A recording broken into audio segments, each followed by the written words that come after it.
नमस्कार। राष्ट्र राष्ट्रियता सभ्यता र संस्कारको सङ्गम बागमती टेलिभिजनको निर्वाचन महोत्सव विशेष संवादमा तपाईँलाई स्वागत छ। म कृष्ण तिमल सिन्हा।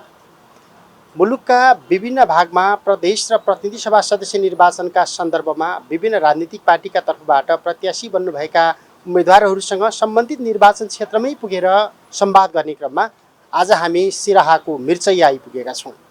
मिर्चैयामा आज हामीसँग तत्कालीन नेकपा माओवादी केन्द्रबाट अथवा शिक्षाको माध्यमबाट यो समाजमा क्रियाशील सक्रिय रहँदै आउनुभएका एकजना शिक्षाविद हुनुहुन्छ, जो पार्टीगत हिसाबबाट निर्वाचनका लागि सिफारिस हुँदाहुँदै पनि चुनावी मैदानमा उठ्ने सम्भावना नदेखिएपछि समाज परिवर्तनका लागि, समाज रूपान्तरणका लागि स्वतन्त्र उम्मेदवारी दिएर प्रदेश सभा सदस्यको प्रत्याशी बन्नुभएको छ सिराहा निर्वाचन क्षेत्र नम्बर 4-1बाट।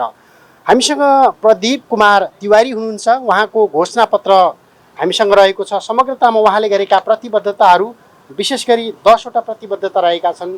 यो सिराहाको लागि, यो समाजको परिवर्तनका लागि उहाँले अगाडि सारेका यी प्रतिबद्धता र कार्ययोजनामा जोडिएर यो संवाद गर्नेछौँ। सँगसँगै हामीसँग यो संवादका क्रममा केही स्थानीय पनि आजको यो कार्यक्रममा जोडिनुहुनेछ।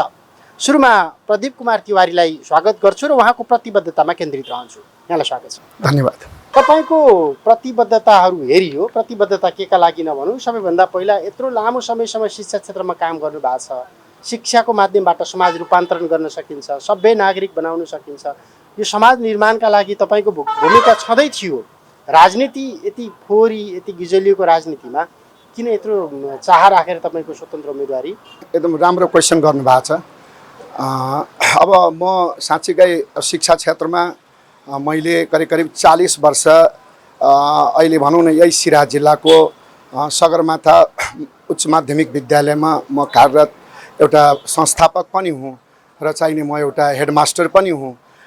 र बढी चाहिने शिक्षकहरूलाई हामी बहुत बुद्धिजीवीहरू देशको धेरै चिन्ता गर्ने पनि लक्ष्यभित्र हामी नै पर्छौँ, चिन्ता पनि हामीले नै गर्छौँ। र अहिले यो देशको जुन एउटा विशिष्ट स्थिति भन्छ, जसलाई चाहिँ स्पेसिफिक कन्डिसन भन्छ, जति बेला राष्ट्रिय राजनीतिहरू स्पेसिफिक कन्डिसनमा आइसकेको बेलामा यो देशको चाहिने चिन्ता गर्ने एउटा बौद्धिक जमात भनेको शिक्षकै जमात रहेको हुँदाखेरि मलाई साँच्चीकै लाग्यो कि अब देशको अवस्था चाहिने एकदमै विशिष्ट स्थितिमा पुगिसकेको अवस्थामा हामी जस्तो शिक्षकहरू चाहिने अगाडि चाहिने जानुपर्छ। यो धमिलोपनबाट चाहिने बसेर हामी उकुस मुकुसमा हामीले बस्यौँ भने, पार्टीभित्र बस्यौँ भने त्योभन्दा माथि उठेर जनतालाई पार्टीभन्दा पनि जनता ठुलो हुन्छ, राष्ट्र ठुलो हुन्छ भन्ने हिसाबबाट चाहिने अगाडि बढ्नुपर्छ भन्ने मान्यताले म त्यो धमिलोलाई चाहिने चिर्नको लागि, त्यसलाई सफा गर्नको लागि पार्टीभन्दा माथि उठेको अवस्थामा मैले यो स्वतन्त्र उम्मेदवारी पनि गरेको हुँ। शिक्षा अथवा शिक्षकको रूपमा तपाईँको सेवा कति वर्ष चल्यो समाजमा? मेरो 40 वर्ष। 40 वर्ष। 2015 सालभन्दा पछाडि अथवा 36 सालभन्दा पछाडिको हरेक राजनीतिक परिवर्तनमा शिक्षकको भूमिका छ। हजुर। शिक्षकहरू झोला बोकेर गाउँ गाउँमा परिवर्तनको रूपमा, परिवर्तनकारी शक्तिको रूपमा गएका छन् भन्दाखेरि राजनीतिक पार्टीलाई 40 वर्षसम्म तपाईँले हुर्काउनु भयो। के राजनीतिक दलसँगको सहयात्रा अथवा सहकार्यमा कुनै सम्भावना नदेखेर स्वतन्त्र बाटो रोज्नु भएको हो कि होइन? म चाहिँ नि सुरुवातदेखि मेरो विचार चाहिँ नि मार्क्सवादी विचारको रूपमा म अगाडि बढिराखेँ। मेरो विचार चाहिँ नि परिवर्तनको पक्षमा जहिले पनि रह्यो। चेन्जेसन हुनुपर्छ, समय सापेक्ष 21औं शताब्दीको समयमा हामीले चाहिँ नि रूपान्तरण गर्नुपर्छ, सामाजिक रूपान्तरण गर्नुपर्छ, त्यसको लागि चेन्जेसन हुनुपर्छ भन्ने एउटा मार्क्सवादी विचार बोकिरहेको थिएँ।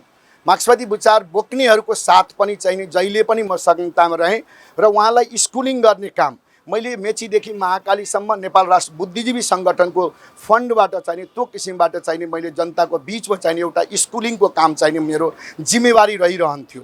तर जब चाहिने तपाईँको जनयुद्ध सुरु भइसकेपछि र त्यसपछि जनयुद्धपछि चाहिने जब राष्ट्रिय राजनीतिमा चाहिने जुन हाम्रो 12 बुन्दे सम्झौता पछि देशको जुन अवस्थाहरू चाहिने एउटा सङ्घीय गणतान्त्रिक लोकतान्त्रिक चाहिने अवस्थामा चाहिने गणतन्त्रको स्थापना भइसकेको परिस्थितिभित्र चाहिने साँच्चीकै त्यहाँबाट चाहिने जुन किसिमबाट पार्टीले चाहिने अगाडि बढाउनु पर्थ्यो, जुन किसिमबाट पार्टी अगाडि जानु पर्थ्यो, तर चाहिने सिद्धान्त थ्योरी एकातिर गयो तर मान्छे प्र्याक्टिकल हुन नसकेकै कारण चाहिने मैले त्यहाँबाट चाहिने होइन। अब यो अवस्थामा चाहिने हामीले चाहिने कम्तीमा चाहिने शिक्षा क्षेत्रमै पनि लाग्नुपर्छ र त्यस्तो किसिमबाट म शिक्षा क्षेत्रमै लगनशीलता रहेँ। मैले पार्टीको कुनै पनि चाहिने कमिटी अथवा त्यसपछिको चाहिने कमिटीहरूमा मैले सहभागी भइनँ, किनभने मलाई त्यो किसिमबाट लागेन। तर विचारको पक्षमा, स्कुलिङको पक्षमा म चाहिने जनताको साथमा समाज गर्नुपर्छ, पार्टीभित्रै बस्नुपर्छ भन्ने कुनै मान्यता नरहिकन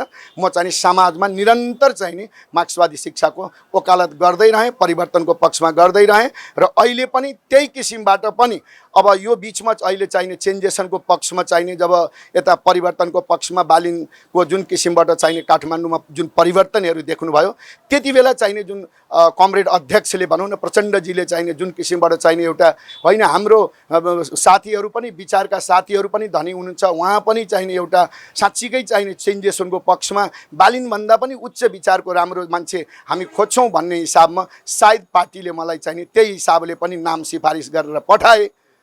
मलाई विभिन्न सामाजिक सञ्जालहरूमा चाहिने सबैले चाहिने कङ्ग्रेचुलेसन गरे।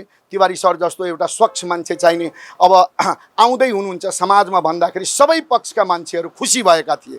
तर चाहिने 81 होइन के भयो मलाई थाहा भएन, 81 चाहिने फेरि चाहिने 21 गतेको रातमा चाहिने त्यहाँबाट नदेखेपछि मलाई लाग्यो हामी सिस्टमभित्र फाइलिङ भइरहेका छैनौँ। हाम्रो जुन किसिमबाट चाहिने एउटा कमरेड अध्यक्षले बोल्नु भएको कुराहरू त्यो किसिमबाट जुन किसिमबाट गर्नु पर्थ्यो त्यो किसिमबाट चाहिने नदेखिएको कारणले गर्दाखेरि निराश भएर अब म चाहिने अलिकति पार्टीभन्दा माथि नै उठ्नुपर्छ र चाहिने मैले अब एउटा जनताको पक्षमा पनि मैले उम्मेदवारी गर्नुपर्छ भनेर मैले चाहिँ स्वतन्त्र उम्मेदवार गरेँ। भनेपछि योभन्दा अगाडि प्रचण्डलाई चुनाव जिताएर पठाउनको लागि तपाईँले भूमिका खेलेको मान्छे होइन? अब अहिले प्रदीप कुमार तिवारी प्रचण्ड बन्न सकेन, अब तपाईँ बालिन बन्न खोज्नु भयो, प्रचण्ड बन्न सक्नु भयो। अब चाहिने त्यो हिसाबबाट प्रचण्ड चाहिने बन्न नसक्ने अवस्था किन रह्यो भन्दाखेरि उहाँले जुन किसिमबाट अहिले जुन किसिमबाट एउटा भनौँ न गठबन्धन भन्नुभएको छ होइन, त्यो जो हिसाबले गर्नुभएको छ त्यो किसिमबाट एउटा राष्ट्रलाई बचाउने भन्ने हिसाबबाट चाहिने त्यो किसिमबाट गठबन्धन गर्नुभएको छ। तर जनताको बिचमा जुन गठबन्धन छैन, जनताको बिचमा के छ भन्दाखेरि साँच्चीकै असल मान्छे, शैक्षिक मान्छे, जुन मान्छे चाहिने विचारबाट उठिसकेका मान्छे गाउँघरमा त्यस्ता मार्क्सवादी विचारका मान्छेहरू थुप्रै छन्। तर तिनीहरूको चाहिने बारेमा चाहिने पार्टीले सोच्न नसकेको कारण पनि यो एउटा त्यो रूपबाट चाहिने अगाडि बढ्न खोज्या हो। अब तपाईँको प्रतिबद्धतामा जाउँ। तपाईँले समग्रतामा शिक्षाविद भएको हिसाबमा, समाजसेवी भएको हिसाबमा तयार पार्नुभएको यो प्रतिबद्धता 7 सालको राजनीतिक परिवर्तन पछाडि अथवा 15 सालको पहिलो आम निर्वाचन पछाडि अथवा 46 सालको राजनीतिक परिवर्तन पछाडि अथवा 62-63 को परिवर्तन पछाडि हुन नसकेको तपाईँको यही देखिराख्नु भएको छ। यही सडक हेर्नुहोस्, यो वरिपरिको सडक, यहाँको परिवेश, यहाँको जीवनशैली, यहाँको विकास, यहाँको शिक्षा, यहाँको स्वास्थ्य कायापलट गर्छु भन्नुभएको छ। सम्भव छ? एकदम निश्चित। यो दुई कुरा मैले लेखेको छु यसो मेरो घोषणापत्रमा। कायापलट हुन्छ यस अर्थमा मैले आम जनसमुदायलाई के भनिरहेको छु भन्दाखेरि सोच चाहिने बदलिनुपर्छ। यदि सोचमा रूपान्तरण गर्न सकिएन भने त्यो सम्भव छैन। त्यसकारणले मेरो एजेन्डा के छ त भन्दाखेरि नयाँ सोच र स्वस्थ विचार चाहिने यदि मानिसमा हुने हो भने सामाजिक रूपान्तरण सम्भव छ भन्ने कुराको मेरो ठोकुवा छ। त्यो नयाँ सोच यदि भएन, मान्छेमा नयाँ सोचको चाहिने हामीले जर्मिनेसन गर्न सकेनौँ, सोचलाई बदलेनौँ र परम्परागत जुन चाहिने अहिले मधेसको एउटा समस्या देखिरहनु भएको छ, मानव विकासको सूचाङ्क चाहिने धेरै तल छ। तल्लो अवस्थामा उठाउनको लागि चाहिने पहिलो कदम भनेको चाहिने नयाँ सोचै हो। नयाँ सोच चाहिने बदलिनुपर्छ र विचारमा डायलमा हुनु हुँदैन, विचारमा चाहिने डिटर्मिनेसन हुनुपर्छ। स्वस्थ विचार भयो भने मलाई लाग्छ कि सामाजिक रूपान्तरण सम्भव छ। त्यस अर्थमा मैले घोषणापत्रको पहिलो बुन्दामै लेखेको छु जनसमुदायहरूलाई कि तपाईँहरू सोच बदल्नु जरुरी छ है, किनभने हामी सोचाइमा धेरै पछाडि छौँ। हाम्रो मानव विकास नहुनुको कारण हाम्रो सोचै रहेछ। त्यसकारण सोचलाई चाहिने हामीले अगाडि परिवर्तन गर्नुपर्छ, विचारमा स्वस्थता ल्याउनुपर्छ। यो पनि हुने त्यो पनि हुने भन्ने कुरा होइन, विचारमा चाहिने एकदमै कन्क्रिट डिटर्मिनेसन हुनुपर्छ। डिजायर मात्रै राखेर हुँदैन, के गर्ने नगर्ने त्यो चाहिने डिटर्मिनेसन चाहिने मस्ट हुन्छ भनेर चाहिने विचार स्वस्थ राखौँ भन्ने चाहिने मेरो पहिलो एजेन्डा चाहिने। तत्काल देखिएको समस्याहरूको समाधान गर्ने भन्दा तपाईँले समाजमा तत्काल के देख्नु भएको? राइट। अब अहिले मैले तत्काल मैले भनेको प्रब्लम बेस्ड लर्निङ हो। हाउ टु फाइन्ड आउट होइन, how to solve the problem भनेपछि म त्यो हिजो के भयो भन्ने कुरा भन्दा पनि वर्तमानमा अहिले मधेसमा देखिएको मुद्दाहरू समस्याहरू के हुन् त्यो समस्यालाई चाहिने हामीले जनताले खोजेको कुरा चाहिने त्यो हो। जनताले खोजेको अभिभावकत्व हो। जनतालाई चाहिने घर बनाइदिने कुरा जनताले गरेका छैनन्। जनताले के गरिरहेछन् अहिले घुम्ने क्रममा हेर्दाखेरि निर्वाचन भइसकेपछि पार्टीहरूले जुन किसिमबाट चाहिने हामीलाई आश्वासनहरू दिए, जुन आश्वासन लिएर चाहिने निर्वाचनमा चाहिने आउँछन्, त्यो हिसाबले उनीहरूबाट केही उपलब्धि कि यतिसम्म कि एउटा अभिभावकको पनि चाहिने कम्तीमा आएर चाहिने हाम्रो चाहिने समाजमा हाम्रो पीडा के छ, हाम्रो समस्या के छ, युवाको पीडा के छ, हैन, वृद्धाको पीडा के छ, यी सबै कुराहरू चाहिने शिक्षाका कुराहरू के समस्याहरू छन्, यी कुराहरू चाहिने उनीहरूले फाइन्ड आउट गर्न नसकेको हुँदा यो राष्ट्रिय राजनीति नै खतरामा अवस्थामा आइसकेको अवस्थामा चाहिने साँच्चीकै चाहिने तात्कालिक समस्याहरूलाई चाहिने मैले फाइन्ड आउट गर्नेछु। त्यो तात्कालिक समस्या भने के हो त भन्ने क्वेसनमा चाहिने मैले के भन्छु भने नम्बर 1, यदि सोच परिवर्तन भयो, स्वस्थ विचार भयो भने त्यहाँ देखिएको मधेसमा देखिएका समस्याहरूको तपाईको चाहिने सबैभन्दा ठुलो समस्या भनेको जुन अहिले चाहिने हेर्नुहुन्छ साक्षरताको कुरा, सिराज जिल्लामा तपाईको अहिले 49% मात्रै साक्षर छ, 51% चाहिने अहिलेसम्म साक्षर चाहिने छैनन्। यो अवस्थाकै फाइदा चाहिने पार्टीहरूले पनि लिएको र त्यसैले चाहिने गर्दा आज ब्याकअप भएको हुनाले पहिलो मेरो रणनीति हुन्छ, म शिक्षासँग जोडिएको कारणले गर्दा पनि म पहिलो मेरो रणनीति के छ भन्दाखेरि शिक्षालाई चाहिने सुधार गर्ने, त्यसलाई साक्षरता अभियान चलाएर भए पनि यसलाई चाहिने पूर्ण रूपमा साक्षर गर्ने मेरो पहिलो अभियान रहन्छ। समृद्ध समाज निर्माणको लागि पहिलो एजेन्डा। दोस्रो नम्बरको मेरो के हुन्छ त भन्दा अहिले यहाँ युवाहरू देशको शक्ति हो, तर युवाहरू यहाँ प्राय गरी यही जिल्ला हो जहाँ तपाईको युवाहरू मैले गाउँ गाउँ घुमेँ, युवाहरू सबै विदेश छन्, सबै खाडी मुलुकमा छन् युवाहरू। यिनीहरू जानुको कारण के हो भन्दाखेरि यिनीहरूले आफ्नो माटोभित्र आफ्नो देशभित्र म सर्भाइभ गर्न सक्छु, मैले 12 क्लास पढेर पनि ब्याचलर पढेर पनि मेरो लागि केही पनि यहाँ छैन प्रोबेबिलिटी भनेर चाहिने सम्भावना देख्दैनन् उनीहरूले। त्यो सम्भावना नदेखेपछि हर घरमा, चाहे त्यो मध्यम वर्गको होस्, चाहे त्यो उच्च वर्गको होस्, चाहे त्यो गरिब वर्गको होस्, हर केट भनौँ न युवाहरू चाहिने विदेश जाने, विदेश पढ्ने, तर आफ्नो देशमा स्वदेशमा चाहिने नै सबै कुरा गर्न सकिन्छ भन्ने मान्यता नविकास भइरहेको बेलामा मैले चाहिने के सोचेको छु भन्दा ती युवाहरूलाई कम्तीमा चाहिने नेपालमै यही माटोभित्र चाहिने जहाँ चाहिने विज्ञान र गणितका शिक्षकहरू मेचीदेखि महाकाली यो माटोले उब्जायो भने यो माटोमा चाहिने त्यो किसिमको चाहिने वातावरण उत्पादन किन गर्न सकिँदैन।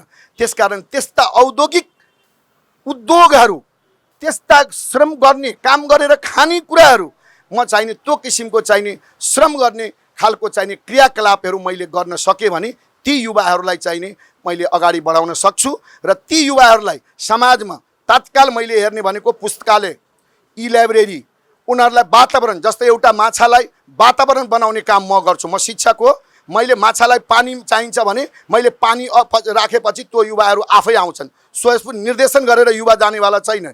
युवालाई तपाईँले चाहिने त्यो वातावरण बनाइदिनुहोस्। युवाहरूलाई चाहिने क्रिकेटमा अगाडि बढिरहेको अवस्था छ, यही देशमा हेर्नुहुन्छ क्रिकेटको स्टेडियम छैन, युवाहरूलाई त्यहाँ लिएर जानुपर्ने। युवाहरूलाई अहिले यो तेस्रो भनौँ न अहिले 21औं शताब्दीमा अहिले हामी के देखिरहेछौँ भने युवाहरूलाई चाहिने कम्तीमा वाइफाई इन्टरनेटहरू फ्री गरेर एउटा ई लाइब्रेरीहरूको व्यवस्था गरिदिन सक्छौँ। वृद्धाहरूलाई कम्तीमा घुम्न सक्ने, सास लिन सक्ने त्यो किसिमको चाहिने सरसफाइदेखि लिएर एउटा चाहिने बागवानी जस्तो चाहिने त्यो किसिमबाट हैन पार्कहरूको निर्माण गर्न सक्छौँ। हैन यस्ता थुप्रै बच्चाहरूलाई फन पार्कहरू हामी बनाउन सक्छौँ। यस्ता थुप्रै क्रियाकलापहरू गर्न सक्छौँ। किसानको क्षेत्रमा यहाँ तपाईँ हेर्नुभयो भने किसानहरू सबैभन्दा बढी किसानहरू यही ठाउँमा छन्। तपाईँ हेर्नुभयो भने यहाँ आँपको खेती, यहाँ धान, तपाईँको गहुँ, लिची, यी सबै कुराहरू यही क्षेत्रमा छ। भावना छ, तर उसले वैज्ञानिक मार्केट पाएको छैन। साधनको मार्केट छ तर किसानले 30 रुपियाँमा धान उब्जाएको छ, किलोमा उसलाई 30 रुपियाँ खर्चा भएको छ, पसिना पनि लागेको छ, तर उसको मूल्य 25 रुपियाँमा बेच्नु परेको छ खेतमा। के हामीले स्थानीय सरकारले हामीले ती बजार व्यवस्थापन वैज्ञानिक बजार व्यवस्थापन गरिदिएर त्यो चिजलाई हामी नेसनल इन्टरनेसनल रूपमा पनि चाहिँ त्यसलाई हामी पठाउन सक्छौँ र किसानलाई स्वस्थ गर्न सक्छौँ। भोलि एउटा बिस्कुट एउटा दोकानदारले बिस्कुट किनेर ल्याउँदा 5% 10% नाफा लिएर बेच्नुपर्छ भने एउटा किसानले चाहिने 30 रुपियाँ लागेको लागतलाई चाहिने 35 रुपियाँमा बेच्नुपर्छ कि पर्दैन? त्यो अन्याय भइरहेछ। त्यसैले किसान गरिबी भइरहेको छ, मजदुर झन्झन गरिब भइरहेको छ। त्यस अर्थमा पनि यो चाहिने यहाँ चाहिने मैले त्यो वैज्ञानिक बजारहरू चाहिने तयार गर्न सक्छु र त्यसको मार्केट दिन सक्छु। त्यो मार्केट तयार गरिदियो भने त्यो पनि छ।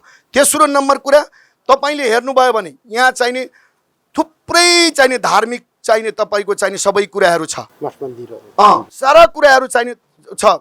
यहाँ दुर्गा मेला लाग्छ, यहाँ हेर्नुभयो भने लीलकण्ठ मेला लाग्छ, यहाँ चाहिने संस्कृति यहीँ लिएर चाहिने तपाईँको तालहरू छ, बाबा ताल छ, यहीँ लिएर हेर्नुभयो भने कमल दह छ, मतलब र यहीँ लिएर हेर्नुभयो भने तपाईँको यो डाँडाभन्दा उता जानुभयो भने पर्यटक जसरी चाहिने तपाईँ सौराहामा देखिरहनु भएको छ त्यस्ता चाहिने देउरालीहरू छन्। अब योहरू हेर्नुभयो भने साँच्चीकै चाहिने एउटा असल चाहिने मान्छे जोसँग ज्ञान छ, जोसँग चाहिने नलेज छ, जसले त्यो कुरा बुझेको छ। यहाँ सामान्य कुरालाई चाहिने बडो चाहिने थुप्रै यो बिहार नजिक छ हेर्नुहोस्, मात्रै चाहिने नेपालमा चाहिने हैन उनीहरूलाई चाहिने घोडा चढ्ने अथवा रेस्टुरेन्ट राम्रो खोलिदिने र त्यो डाँडामा गएर एउटा इन्जोयमेन्ट गर्ने खालको एउटा पार्क बनाइदिने, त्यो किसिमको चाहिने एउटा सौरा जस्तै चाहिने पर्यटक क्षेत्र बनाइदिने हो भने यहाँ प्रचुर मात्रामा चाहिने इन्कम स्ट्याटस ल्याउन सकिन्छ। तर त्यो चाहिने कसले गर्न सक्ने त भन्दाखेरि स्वच्छ छविको मान्छे जोसँग अनुभव छ, जोसँग भिजन छ, जोसँग मिसन छ, त्यसले गर्न सक्छ। त्यस कारणले यहाँको प्रोबेबिलिटीलाई मैले बुझेको छु, यहाँको समस्या मैले बुझेको छु, यी समस्याहरूलाई समाधान गर्छु। वृद्धहरूको पनि त्यस्तै अवस्था छ, किसानको त्यही अवस्था छ। युवाहरू हेर्नुभयो भने अहिले कुलतमा छ, हेर्नुहोस् त कति कुलतमा युवाहरू छ। अहिले ती युवाहरूलाई हामीले जतिसुकै सरकारले त्यस मानेमा थुप्रै रिहेबिलिटेसनहरू हैन तपाईँले हेर्नुभएको छ, नार्कोनहरू यस्ता राखेको छ, तर यो समाधानको बाटो होइन, त्यो मात्रै होइन हो। युवाहरूलाई त्यो किसिमको चाहिने हामीले वातावरण तयार गर्नुपर्छ, त्यस्तो युवाहरूलाई त्यस्तो किसिमको क्रियाकलापहरू दिनुपर्छ, त्यस्तो किसिमको प्रशिक्षण गर्नुपर्छ। त्यस्तो किसिमको क्रियाकलापहरू दिँदाखेरि ती युवाहरू चाहिने डिसिप्लिनमा आउन सक्छन्। तर उनीहरूले त्यसलाई चाहिने के गरेछ त भन्दाखेरि अब अभिभावक घरमा हुनुहुन्न, आमा मात्रै हुनुहुन्छ, बच्चाहरूले चाहिने माया पाउँदैन, त्यो किसिमको चाहिने क्लबहरू ट्रस्टहरू तयार छैन, त्यो किसिमको चाहिने उनीहरूलाई वातावरण दिन सकेको छैन, जसले गर्दा युवाहरू के गरोस् त भन्दाखेरि युवाहरू दुर्व्यसनमा चाहिने परेको चाहिने देखिन्छ। यो पनि मेरै दायित्व, किनभने शिक्षाको क्षेत्रबाट यो चिज चाहिने हामी अनेक क्रियाकलापहरू गरेर यसलाई समाधान गर्न सक्छौँ। 3 नम्बरमै रोक्न चाहे मैले तपाईँले शैक्षिक बैंक गर्ने बनाउने टोल टोलमा रोजगारीको सृजना। अब यहाँ किन मैले गरे भने कसरी त्यसबाट रोजगारी सृजना हुन्छ ल अब मैले यसमा के सोचे त भन्दाखेरि युवाहरू एउटै भनौँ न एउटा तपाईँको सीमाङ्कृत आमाले पाएको बच्चा र एउटा चाहिने उच्च वर्गबाट आमाले पाएको बच्चा, दुईटै बच्चाको आमालाई पीडा सेम छ, दर्द सेम छ पाउँदाखेरि, तर उसँग वातावरण र पैसा नभएको कारण त्यो बच्चा चाहिने पढ्न पाएन। तर उच्च वर्गका मान्छेको पैसा भएको कारण र उसको घरको वातावरणको कारण त्यो बच्चा चाहिने अगाडि बढिरहेको छ। यो बच्चाको लागि यदि कृषि विकास बैंक हुन्छ भने, राष्ट्रिय वाणिज्य बैंक हुन्छ भने, शिक्षा विकास बैंक ग्रामीणमै खोलिदिने हो भने र त्यो बच्चालाई जन्मिने बित्तिकै पढ्नको लागि चाहिने सरकारले त्यो किसिमको शिक्षा विकास बैंक छ मेरो कम्युनिटीमा, मेरो ग्रामीण क्षेत्रमा भन्ने कुरा यदि दुईटै बच्चाले थाहा पायो भने तिनै वर्गका बच्चाहरू, मध्यम वर्गका पनि, धनी वर्गका पनि र मजदुर वर्गका बच्चाहरूले पनि चाहिने त्यो जन्मिँदाखेरि पढ्न सबैले पाउनुपर्छ भन्ने खालको सरकारले दायित्व लिदियो भने त्यो शिक्षा चाहिने उसलाई चाहिने हुन्छ, पैसा हुन्छ, ऊ पनि पढ्ने भयो, मजदुरको बच्चा पनि पढ्न पाउने भयो, किन उसलाई पैसाको टेन्सन छैन। राज्यले त्यो चाहिने अलरेडी निर्धारण गरेको छ। त्यसकारण त्यो राज्यले निर्धारण गरिदिसकेपछि त्यो कुरालाई चाहिने सबै वर्गका बच्चाहरू उच्च शिक्षासम्म पढ्यो भने साँच्चै यो देश पेरिस बन्न सक्छ। यो देश एउटा चाहिने इन्टरनेसनल कन्टेस्टमा ग्लोबल एजमा चाहिने प्रतिस्पर्धा गर्न सक्ने भन्ने तपाईँको भिजन। छ। उहाँले उठाइराखेका यी घोषणापत्र र यो प्रतिबद्धताका सन्दर्भमा केही प्रश्न उत्तर गर्नुहुन्छ भने कृपया प्रश्न उत्तर गरिदिनुहोस्। किनकि कति सम्भव छ, कति सम्भव छैन, यही समाज हो, यही भूगोल हो, यही पूर्वाधार हो, यही जनशक्ति हो भन्दा उहाँले जे जति प्रतिबद्धता व्यक्त गरिराख्नु भएको छ, म 5 वर्षभित्र केही न केही गरेर देखाउँछु भन्ने उहाँको प्रतिबद्धताका सन्दर्भमा केही प्रश्नहरू छन्। उहाँ चाहिँ एज अ सक्सेसफुल लिडर भनेर चाहिँ बच्चैदेखि मैले चिने। उहाँको स्ट्रगल चाहिँ लास्ट स्ट्रगल गरेर मान्छे कसरी प्रगति गर्दो रहेछ र कसरी एउटा सक्सेसफुल मान्छे बन्छ भन्ने चाहिँ कुरा चाहिँ उहाँले प्रुभ गरिदिनु भएको छ। र 40 वर्षमा मलाई लाग्छ सगरमाथाबाट पढेको विद्यार्थीहरू कति डाक्टर, कति इन्जिनियर, प्रोफेसर, टिचर र हरेक सेक्टरमा चाहिँ हाम्रो विद्यार्थीहरू गएको रहेछ। र त्यसैले गर्दा हाम्रो समाज जुन अहिले कुरीतिमा फसेको छ, अब हामीले थाहै छ पढे लेखेको मान्छेले मात्रै देश बनाउँछ भन्ने कुरा चाहिँ धेरै ठाउँमा प्रुभ पनि भइसक्यो हो। र राजनीति भनेको चाहिँ राज्यलाई चलाउने एउटा नीति, नियम, कानुन होइन, एन्ड बमोजिम चाहिँ हाम्रो राज्य हिँड्ने, जनताको विकास हुने, हाम्रो गाउँ समाजको विकास हुने होइन। र अरू मान्छेहरू हाम्रो जुन इन्भाइरोमेन्ट जुन छ, इन्भाइरोमेन्टमा चेन्ज पटक्कै हुनुपर्छ भन्ने खालको चाहिँ एजुकेसन सिस्टम हामीले क्रिएट गर्दैछौँ। यो सरलाई सिराहामा चाहिँ हामी सबैभन्दा हाम्रो 77 जिल्लामध्ये सबैभन्दा अशिक्षित जिल्लाको रूपमा यो चिनिन्छ र यहाँ चुनावी प्रतिस्पर्धा धेरै बाक्लो रूपमा छ। गाउँहरू बस्ती पनि अत्यन्तै गरिबी र यो बोर्डर साइडतिर त अझ धेरै दयनीय अवस्थामा छ। यहाँ चाहिँ नेताहरूको अग्रसरता बढी छ। यहाँ अहिले चुनावमा त्यति छैन, अब चुनावको अन्तिम दिनतिर मात्रै बढी सक्रियता हुने जस्तो मलाई लाग्छ। हामी गाउँ पस्दा पनि त्यति नेताहरू पुगेको देखिँदैन, कार्यकर्ताहरूले अब अलिअलि विज्ञापन गरेको मात्रै छ।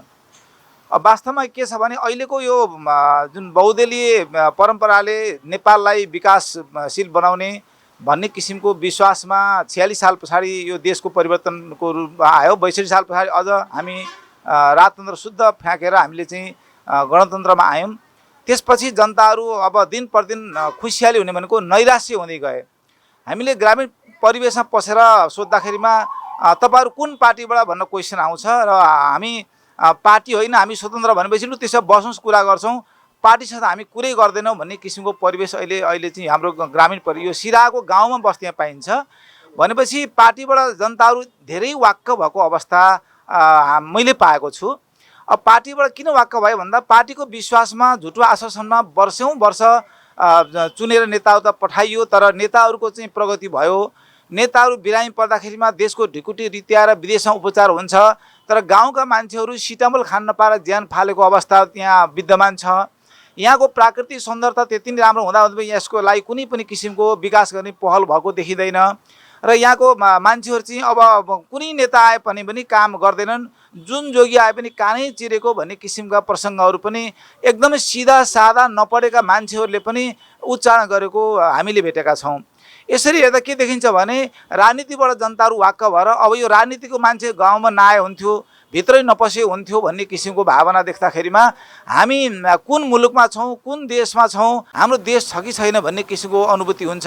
सामान्यभन्दा सामान्य जनताको समस्याहरू धनीको मात्रै सम्बोधन हुन्छ, गरिबको सम्बोधन गर्ने कोही पाइँदैन। न्याय निसाब पनि मरिसक्यो भनेपछि गरिब निमुखाहरू चाहिँ अब बाँच्नु पो किन भन्ने अवस्था छ। रोजगारीको कुरा गर्नुहुन्छ भनेदेखि रोजगार भनेको चाहिँ यो उमेरदार भएपछि कि खाडी मुलुक जाने कि अब अलिकति बोर्डिङ स्कुल पढाउन सक्नेहरूले जग्गा जमिन बेचेर बोर्डिङ पढाउनेहरूले चाहिँ युरोपको चाहिँ भाडा मान्दै पढाउने हो भनेपछि गाउँघरमा बुढापाका मात्रै छन्। कोही बिरामी पऱ्यो भने अस्पताल लाने मान्छे शुद्ध युवा शुद्ध गाउँमा छैनन्। यो परिवेशमा चाहिँ हाम्रा नेताहरू सुरिएर खुसी भएर ल फ्री टिकट फ्री भिसा मिलाउँछु भनेर चाहिँ भाषण गरेको सुन्दाखेरि उनीहरू यति आजित भएका छन्। अझ अहिलेको जुन गठबन्धन सुनिन्छ उहाँहरूले त यो गठबन्धनको नाममा यति घृणित हुनुहुन्छ कि उहाँहरूको पद जोगाउन चाहिँ हामीले भोट हालिदिनु पर्ने। त्यसैले तपाईँहरू यहाँ यत्रै नआउनुहोस्। अलिकति बुझेका मान्छेले त पार्टीको नाम लिँदै भित्र पस्न सकेका छैनन्।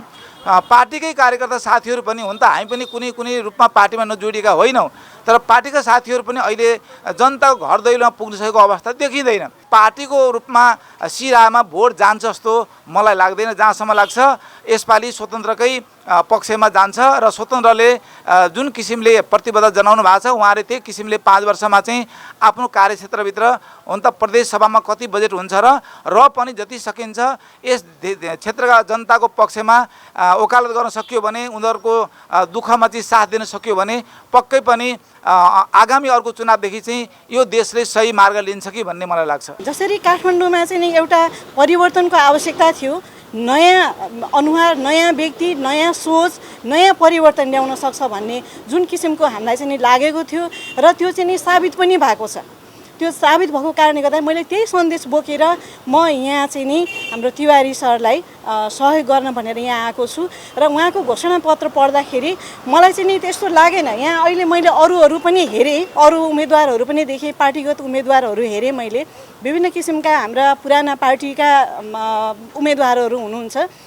उहाँहरूलाई वास्तवमा यो हेर्दाखेरि चाहिँ त्यति धेरै कमिटेड जस्तो लागेन, किनभने उहाँहरूलाई एक किसिमको भित्रैदेखिको आफ्नो आत्मरति छ, म जितिहाल्छु, मेरो पक्षले जसरी पनि भोट ल्याइहाल्छ, म जितिहाल्छु भन्ने उहाँहरूलाई एक किसिमको त्यो रङ इम्प्रेसन छ। वास्तवमा समाजले अहिले परिवर्तन चाहिसकेको छ र एउटा निष्पक्ष स्वच्छ व्यक्तित्वको चाहिँ नि प्रतिनिधित्व हुनुपर्छ भनेर चाहिँ नि सबैको यो चाहिँ नि आवश्यकता चाहिँ महसुस भइसकेको छ र अहिलेको समाजको, अहिलेको हाम्रो नेपालको जनताको आवश्यकता पनि त्यही महसुस भइरहेछ। त्यस कारणले गर्दाखेरि पनि स्वतन्त्र उम्मेदवारको अति नै धेरै महत्त्व छ र उहाँले जुन हिम्मत जुटाएर जसरी उम्मेदवारी दिनुभएको छ त्यसको लागि चाहिँ नि म एकदमै हार्दिक मङ्गलमय शुभकामना दिन चाहन्छु उहाँको विजयको लागि। अब अहिले हामीले पुरानो पार्टीहरूको धेरै राम्रो प्रतिबद्धताहरू देख्यौँ हामीले, त्यसमा चाहिँ नि उहाँहरूले राम्रो सपना देखाउने र जति बेला जित्नुहुन्छ त्यसपछिबाट त्यो सपनाबाट जनतालाई बिउजाइदिने त्यस्तो किसिमको प्रवृत्ति देखेको छ र यसमा चाहिँ नि मलाई लाग्छ उहाँको त्यस्तो हुँदैन। र अर्को कुरा, उहाँले शिक्षाको क्षेत्रमा जुन योगदान चाहिँ नि एकदम फोकस गरेर भन्नुभएको छ, साथसाथै म उहाँलाई अर्को एउटा के सजेसन दिन चाहन्छु, सुझाव दिन चाहन्छु भने समाजमा चाहिँ नि शिक्षाको अति नै महत्त्व छ। विदेशतिर हामीले हेर्ने भने अमेरिकामा भनौँ, बेलायतमा भनौँ, युरोपियन कन्ट्रीहरू जहाँसुकै हेरौँ हामीले शिक्षा निःशुल्क गरे हुन्छ र त्यही हाम्रो नजिकको छिमेकी भारतमा पनि शिक्षालाई चाहिँ नि यसलाई निःशुल्क गराउँदै लगेको छ। अब भारतमा हामीले हेऱ्यौँ भने नयाँ नेताहरूले हजुर त्यो चाहिँ नि गरिरहेको, बिजेपीले पनि गरेको छ, अर्को हजुर गरिरहेको छ, त्यो चाहिँ नि हाम्रो नेपालमा पनि हुन्छ। र साथसाथमा योसँग जोडेर आउने कुरा चाहिँ अर्को भनेको स्वास्थ्य, अति ठुलो महत्त्वपूर्ण कुरा हो हाम्रो जीवनयापनको लागि। र स्वास्थ्यमा पनि उहाँको क्षेत्र नभए तापनि उहाँले त्यतातिर पनि अलिकति विचार पुर्याउनु पर्छ भन्ने मैले चाहिँ उहाँलाई सुझाव दिन चाहन्छु। हामीले स्वतन्त्र उम्मेदवार किन रोजेका छौँ भने हाम्रो यो राज्यमा मधेस राज्यमा चाहिँ ठोस नीति, ठोस निर्माण सोच चाहिएको छ। हामीलाई ठोस नीति भएन भने, ठोस चालक भएन भने जहाँ पनि एक्सिडेन्ट हुनसक्छ। हाम्रो स्वतन्त्र उम्मेदवार प्रदीप कुमार तिवारीज्यूले चाहिँ उहाँको ठोस नीति छ, ठोस चाहिँ एउटा सोच छ, त्यसले गर्दा चाहिँ के हुन्छ भने हाम्रो यहाँको समस्या धेरै समाधान हुन्छ। यहाँको मान्छेहरू धेरै बेरोजगार हुनुभएको छ, त्यसै कारणले हाम्रो यहाँको मान्छेहरू चाहिँ अब कति भाइ बहिनीहरूले यहाँबाट चाहिँ विदेश गइराख्नुभएको छ, आमा बुवालाई छोडेर विदेश गइराख्नुभएको छ। कति विडम्बनाको कुरा हो, यहाँ फ्याक्ट्रीहरू पनि भएको पनि फ्याक्ट्रीहरू सिद्ध्याइदियो, त्यो बेरोजगारी हुनको कारण त्यही हो, यहाँबाट जानको कारण त्यही हो। विदेशले पनि यो कुरा भनिरहेको छ कि विदेशले भनिरहेको छ कि यहाँको पानी, नेपालको पानी, नेपालको जवानी नेपालमा रोकिहाल्यो भने राम्रो काम हुन्थ्यो, राम्रो एउटा सुन्दर चाहिँ हुन्थ्यो, तर त्यो यहाँ बन्न सकेको छैन। यहाँ धेरै बेरोजगार हो, यहाँ चाहिँ अशिक्षित छ, यहाँ घर घरमा अशिक्षितको कारणले गर्दाखेरि धेरै साथीहरू, धेरै चाहिँ भाइ बहिनीहरूलाई चाहिँ कुल सङ्गतमा फँसिएको छ। त्यसैले गर्दा चाहिँ स्वतन्त्र हाम्रो उम्मेदवार प्रदीप तिवारी सरले चाहिँ उम्मेदवार दिनुभएको छ। हामीहरूको अपेक्षा छ कि त्यसको राम्रो प्रोग्रामहरू दिएर त्यसको कन्भर्ट गर्न सक्नुहुन्छ।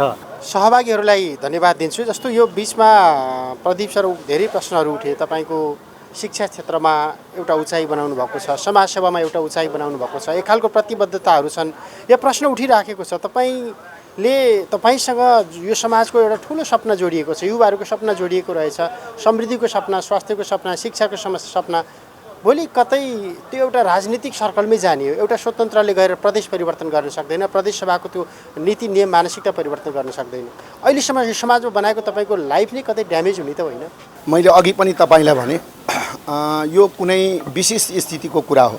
अहिले हामीले यसो हेर्दाखेरि जुन राष्ट्रिय राजनीतिको एउटा विशेष स्थिति छ, त्यो स्थितिमा यदि चाहिने असल चाहिने एउटा सुझबुझ भएको, चेतना भएको, शैक्षिक मान्छेले यदि चाहिने त्यसलाई मात्रै बुझेर जाने हो भने फेरि चाहिने तपाईँको निकास पनि हुन सक्दैन। र अहिले जुन हिसाबबाट देशको राष्ट्रिय राजनीतिमा जुन एउटा चाहिने तपाईँ हेरिरहनु भएको छ, गठबन्धन हेरिरहनु भएको छ, अनेक प्रयासहरू योहरू जति देखिन्छ यसलाई चाहिने विशिष्ट स्थिति भनिन्छ, यसलाई स्पेसिफिक कन्डिसन नै भनिन्छ। यो अवस्थामा थुप्रै स्वतन्त्र उम्मेदवारहरू तपाईँ देशैभरि हेरिरहनु भएको छ। म मात्रै एक्लै तपाईँले बुझ्नु भएको छ, देशैभरि चाहिने स्वतन्त्र उम्मेदवार चाहिने क्यान्डिडेटभन्दा पनि बढी भएको अवस्था छ। त्यसकारणले चाहिने असल विचारको गठबन्धन हुन सक्छ, तर चाहिने हैन असल विचारहरू जुन किसिमबाट यस्ता देशैभरि उठ्नुभएका स्वतन्त्र उम्मेदवारहरू पनि त्यो हिसाबले पनि सहकारी हुन्छ र भोलिका दिनमा आउने साथीहरू पार्टीका साथीहरूलाई पनि त्यो एउटा सबकको रूपमा चाहिने जनतालाई सेवा गर्ने कुरा, राष्ट्रलाई सेवा गर्ने कुरा चाहिने कुनै व्यापार होइन भन्ने कुरा चाहिने हामी सन्देशकै रूपमा स्थापित गर्छौँ। यो कुरा चाहिने हाम्रो स्थापित हो। परिवर्तन राजनीतिलाई व्यापार गर्न पाइँदैन। सम्भव छ परिवर्तन, सम्भव छ परिवर्तन, किनभने राष्ट्र र जनतालाई अगाडि राख्यो भने, यदि जनता र राष्ट्रको बिचमा गर्ने हो भने सम्भव छ। तर अहिले राजनीति जुन किसिमबाट भइरहेको छ, जुन हामीले अहिले हेऱ्यौँ, त्यो हिसाबले चाहिने यो विशिष्ट स्थिति नै हो, स्पेसिफिक कन्डिसन नै हो। यस अर्थमा चाहिने सजग र सचेत मान्छेहरू, शैक्षिक मान्छेहरू चुप लागेर बस्नु भनेको त्यो खराब मान्छेको बिगबिगी आउँछ। असल मान्छेहरू चुप लागेर बस्नु हुन्न, यति बेला नै उठ्नुपर्छ भन्ने मेरो सन्देशको लागि मेरो नोमिनेसन हो। अन्त्यमा यो तपाईँले प्रतिबद्धता छापिसके पछाडि जनताको बिचमा जानुभयो, तपाईँ गइरहेको यो छु। प्रतिबद्धताहरू लिएर जाँदै गर्दा यो अपुरो भएछ, यो चाहिँ थप्नुपर्ने रहेछ, जनता त यहाँनिर पो जोडिने रहेछन् भन्ने केही लागेन अन्त्यमा? लागेन। मैले चाहिने के देखेँ भने जनताले जाँदाखेरि म चाहिने स्कुलिङै टाइपबाट गइरहेको छु।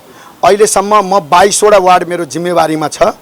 तपाईँको प्रत्येक चाहिने वार्डमा म समूहगत रूपमा बसाएर हामीले सम्पूर्ण कुराहरू उहाँहरूलाई चाहिने पहिले चाहिने जनतालाई नै यसको दोष चाहिने फेरि कतै न कतै हामी जनता पनि हो कि होइन भन्ने खालबाट चाहिने एउटा शिक्षा स्कुलिङ गर्छ। किन भन्दा हाम्रो सोच के छ त हामीले सोच्नुपर्छ।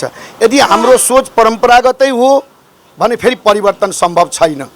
यदि हामी सोच परिवर्तन गर्छौँ भने तपाईँले सोचेको सपना, तपाईँको विद्यार्थीमा, तपाईँको सन्तानमा हेर्नुभएको तपाईँले दिव्यता त्यो सम्भव त्यति बेला हुनसक्छ जति बेला तपाईँले सोच परिवर्तन गर्न तयार हुनुहोस्। सबैभन्दा पहिले मैले उहाँहरूलाई पहिलो चाहिने स्कुलिङ मेरो त्यो हुन्छ। त्यसपछि उहाँहरूको समस्या बुझ्दाखेरि मेरो घर बनाइदिए भन्ने कुरा पनि भन्दैन। उनीहरूको त्यो कहिले एउटा ठुलो सपना पनि देखिँदैन। सपना के देखिन्छ भन्दाखेरि हामीलाई भोट लिए, हामीले मत दियौँ, उहाँहरूको फर्केर पनि एकचोटि कसैले चाहिने सोच गर्दैनौँ, सोच्ने कुरा पनि गर्दैनन्। मेरो चाहिने कसै अभिभावकत्व पनि देखिँदैन। पहिले चाहिने घरमा कुनै छोरी बिमारी भयो भने पनि एउटा राम्रो नेतालाई चाहिने बोलाउनु पर्छ सोचौँ भन्थे। तर अहिले चाहिने नेताप्रतिको चाहिने विश्वास पनि वितृष्णा पनि त्यसले गर्दाखेरि चाहिँ यति बेला शैक्षिक मान्छेको जागरण र शैक्षिक मान्छेहरू जोडिनुपर्छ। शिक्षित मान्छेहरू त्यो समाजमा पुग्नुपर्छ र उनीहरूलाई अभिभावकत्वको खाँचो छ त्यो पुरा गर्नुपर्छ। उहाँहरूलाई अभिभावकत्व बनिदिने हो, उहाँको घरमा भएको कार्यक्रममा सहभागी भइदिने हो। युवाहरूलाई चाहिने कम्तीमा एउटा इन्टलेक्चुअल पर्सनालिटीहरू समाजमा चाहिने आइकन व्यक्तिहरू चाहिने समाजमा आउँछन्, कम्ती उनलाई इन्स्पायर गर्ने काम गर्नुपर्छ। उनको अनुभवबाट आउने युवाहरूको लागि एउटा चाहिने अगाडि बढाउने चाहिने कार्यक्रमहरू ल्याउनुपर्छ। ती आइकन व्यक्तित्वहरूको कुनै अस्तित्व छैन यहाँ। त्यस कारणले पनि मैले चाहिने ती व्यक्तित्वहरू जो सिपबाट युक्त छ, एउटा मान्छेलाई हार्मोनियम बजाउन आउँछ, एउटा मान्छेलाई क्रिकेट खेल्न आउँछ, एउटा मान्छेलाई गीत स्वस्फूर्त बजाउन आउँछ, एउटा मान्छे चाहिने राम्रो पिएचडी गरेर चाहिने एउटा समाजमा बसिरहेको अवस्था छ। तर आज तिनीहरू ती आइकन व्यक्तित्वहरूको अवस्था हेर्दा मलाई लाग्छ ती धरोहरहरू, ती सपनाहरूलाई चाहिने सम्पत्तिको रूपमा, एसेटको रूपमा चाहिने मैले संरक्षण गर्नुपर्छ भनेर पनि म यो चाहिने उठेको हुँ। किनभने हामीले हेरिसक्यौँ हाम्रै माटोमा धेरै राम्रा कुराहरू पनि छन्। हुन्छ, यहाँलाई शुभेच्छा, शुभकामना, धेरै धेरै धन्यवाद। हस् त, थ्याङ्क यू। तपाईँलाई पनि बागमती टेलिभिजनलाई यसरी आएर चाहिने तपाईँले मिर्चिया जस्तो ठाउँमा काठमाडौँबाट आएर एउटा स्वतन्त्र उम्मेदवारको चाहिने अहिले प्रदेश सभाको चाहिने मैले उम्मेदवारी गरेको छु र मेरो जेब्रा चिन्ह पनि भएको कारणले आम जनसमुदायलाई पनि म के भन्न चाहन्छु भने तपाईँहरू यसपटक कम्तीमा नयाँ सोच र स्वस्थ विचारको चाहिने स्थापित गरिदिनुहोस्, सम्मान गरिदिनुहोस्, अवसर दिनुहोस्। तपाईँले चाहेको सबै कुरा पुरा हुन सक्छ। त्यस अर्थमा मात्रै मेरो चाहिने उम्मेदवारी हो भनेर मैले चाहिँ यो सन्देशमूलक तपाईँकै बागमती टेलिभिजनबाट म आम जनसमुदायलाई दिन चाहन्छु, आह्वान पनि गर्दछु। प्रदीप कुमार तिवारी सिराहा निर्वाचन क्षेत्र नम्बर 4-1बाट स्वतन्त्र उम्मेदवार, उहाँले भनिसक्नु भएको छ स्वतन्त्र उम्मेदवारहरू यति बेला देशका विभिन्न भागमा यो निर्वाचनका सन्दर्भमा आएका छन् र कतिपय स्थानमा हस्तक्षेपकारी भूमिकामा देखिएका पनि छन्, किनकि त्यो जरुरी पनि छ। परम्परागत राजनीति शक्तिप्रतिको, प्रणालीप्रतिको, उनीहरूको व्यवहारप्रतिको वितृष्णा चरम उत्कर्षमा पुगिरहँदा स्वतन्त्रबाट यो समाजले के अपेक्षा गरे जस्तो पनि देखिन्छ र त्यही अपेक्षाका बिचमा जोडिराख्नुभएका एकजना शिक्षाविद, समाजसेवी सिराहा निर्वाचन क्षेत्र नम्बर 4-1बाट प्रदेशसभा सदस्यका प्रत्याशी प्रदीप कुमार तिवारीसँग हामीले यो सिराहाको मिर्चैया कटारी चोकमा बसेर संवाद गऱ्यौँ। समय अनि संवादका लागि म उहाँलाई फेरि पनि धन्यवाद दिन्छु। बागमती टेलिभिजन हेर्दै रहनुहोला। नमस्कार।